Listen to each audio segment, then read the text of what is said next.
जय श्री कृष्णा भक्तजनों, जय श्री राधे। अध्याय 16 श्लोक नंबर 7।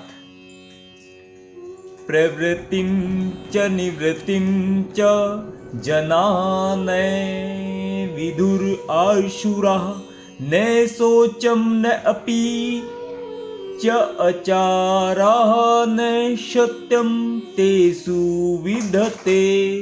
भगवान श्री कृष्ण अर्जुन को समझाते हुए कहते हैं कि हे अर्जुन, जो आसुरी हैं वे यह नहीं जानते कि क्या करना चाहिए और क्या नहीं करना चाहिए। उनमें न तो पवित्रता, न उचित आचरण और न ही सत्य पाया जाता है। तात्पर्य: प्रत्येक सभ्य मानव समाज में कुछ आचार संहिताएं होती हैं जिनका प्रारंभ से पालन करना होता है। विशेषतया आर्यगण जो वैदिक सभ्यता को मानते हैं और अत्यंत सभ्य माने जाते हैं, इनका पालन करते हैं, किंतु जो शास्त्रीय आदेशों को नहीं मानते वे असुर समझे जाते हैं। इसलिए यहाँ पर कहा गया है कि असुरगण न तो शास्त्रीय नियमों को जानते हैं, न उनमें इनके फल करने की प्रवृत्ति पाई जाती है। उनमें से अधिकांश इन नियमों को नहीं जानते और जो थोड़े से लोग जानते भी हैं उनमें इनके पालन करने की प्रवृत्ति नहीं होती। उन्हें न तो वैदिक आदेशों में कोई श्रद्धा होती है, न ही वे उसके अनुसार कार्य करने के इच्छुक होते हैं। असुरगण न तो बाहर से न भीतर से स्वच्छ होते हैं। मनुष्य को चाहिए कि स्नान करके, दंत मंजन करके, बाल बनाकर, वस्त्र बदलकर शरीर को स्वच्छ रखे।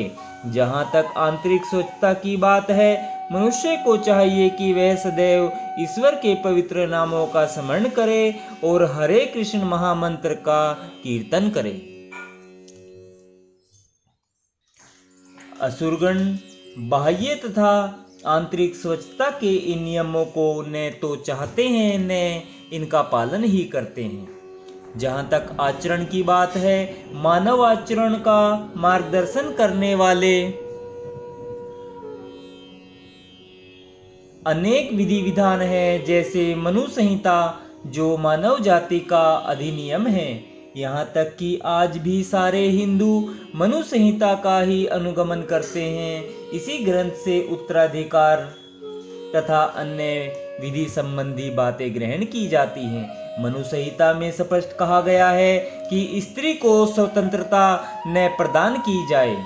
इसका अर्थ यह नहीं होता कि स्त्रियों को दासी बनाकर रखा जाए। वे तो बालकों के समान हैं। बालकों को स्वतंत्रता नहीं दी जाती, लेकिन इसका यह अर्थ नहीं है कि वे दास बनाकर रखे जाते हैं। लेकिन असुरों ने ऐसे आदेशों की उपेक्षा कर दी है और वे सोचने लगे हैं कि स्त्रियों को पुरुष के सामने ही स्वतंत्रता प्रदान की जाए। लेकिन इससे संसार की सामाजिक स्थिति में सुधार नहीं हुआ। वास्तव में स्त्री को जीवन की प्रत्येक अवस्था में सुरक्षा प्रदान की जानी चाहिए। उसके बाल्यकाल में पिता द्वारा संरक्षण प्रदान किया जाना चाहिए, तारुण्य में पति द्वारा और बुढ़ापे में बड़े पुत्रों द्वारा।